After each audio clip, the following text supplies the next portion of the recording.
नमस्कार मित्रांनो, माझं नाव आहे गणेश देवकते आणि आपलं पुन्हा एकदा स्वागत आहे मराठी माहितीवाला या युट्यूब चॅनलमध्ये।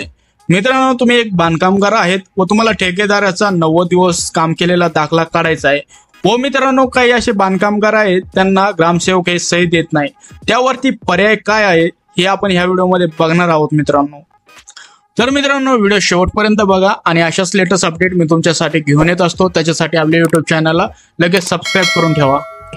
मित्रांनो, तुम्हाला या व्हिडिओमध्ये ज्या स्टेप बघायला भेटतील त्या स्टेप बाय स्टेप पूर्ण फॉलो करायच्या आहेत, त्याच्यामुळे तुम्हाला ग्रामसेवककडे जायची गरज नाही आणि त्यांची सही पण घ्यायची गरज लागणार नाही।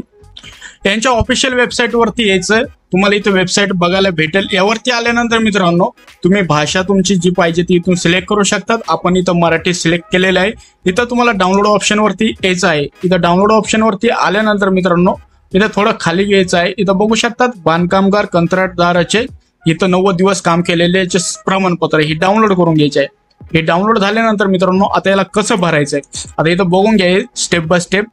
आता इथं बघा तुम्हाला जावक क्रमांक टाकायचा आहे। आता जावक क्रमांक कसा टाकणार, तुमचे जे कंत्राटदार असतात त्यांच्याकडे सिक्वेन्स वाईज जे फॉर्म निघलेले असतात व वाटलेले असतात त्याचा जो क्रमांक असतो तो त्यांच्याकडून घ्यायचा आहे। जर 50 कामगार असेल तर त्यांनी 30 कामगाराला जर फॉर्म दिला असेल आणि 31वा नंबर तुमचा असेल तुम्हाला इथे 31 नंबर टाकून घ्यायचा आहे आणि त्या दिवशीची तारीख टाकायची आहे।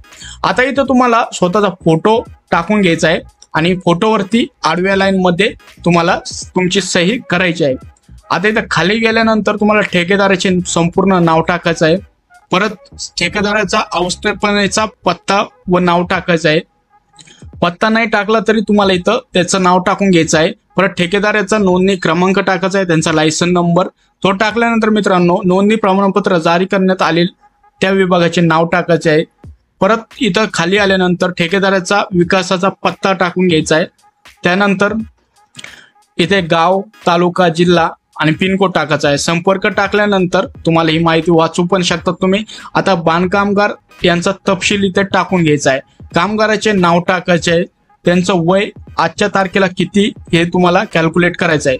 कॅल्क्युलेट वय कसं करायचं आहे तो तुम्हाला इथं गुगल क्रोम ओपन करून घ्यायचं आहे आणि इथं एज कॅल्क्युलेटरवर तुम्ही येऊ शकतात। आल्यानंतर इथं पहिली लिंक दिसेल तुम्हाला, इथं तुम्हाला क्लिक करायचं आहे, तुमची डेट ऑफ बर्थ इथे टाकल्यानंतर आणि इथं कॅल्क्युलेट करायचं आहे। त्यानुसार तुम्हाला इथं खाली वय बघायला भेटेल, परत तुम्हाला वय टाकून घ्यायचं आहे। परत कायम जो कामगाराचा पत्ता आहे तो तुम्हाला इथं टाकायचा आहे। कामगाराचा पत्ता टाकल्यानंतर गाव, तालुका, जिल्हा हा टाकून घ्यायचा आहे। पिनकोड पण टाकायचा आहे तुमचा आणि जो चालू मोबाईल नंबर आहे तो पण टाकायचा आहे।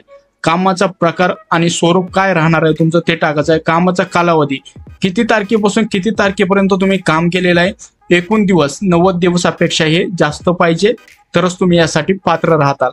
आता इथे तुम्हाला कामगाराच्या सध्याचा कामाचा व ठिकाणाचा पत्ता टाकायचा आहे। त्यानंतर तुम्हाला गावाचं नाव, तालुका, जिल्हा, पिनकोड, नमूद बांधकामाची जी कामगाराची नियुक्ती दिनांक आहे ती टाकून घ्यायची आहे। दिवसाचे वेतन किती आहे ते तुम्हाला टाकायचं आहे।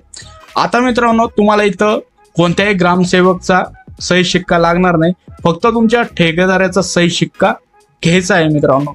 तर तुमचं अशा प्रकारे जे 90 दिवस काम केलेलं आहे ते प्रमाणपत्र भेटतं मित्रांनो। हे तुम्हाला कुठे पण चालू शकतं। तर मित्रांनो ही अपडेट होती, ही अपडेट आवडली असेल तर नक्कीच या व्हिडिओला लाईक करा, आपल्या कामगार मित्रांमध्ये पण हा व्हिडिओ शेअर करा ज्यांना पण कामगाराचं 90 दिवसापेक्षा जास्त काम केलेलं प्रमाणपत्र काढायचं आहे।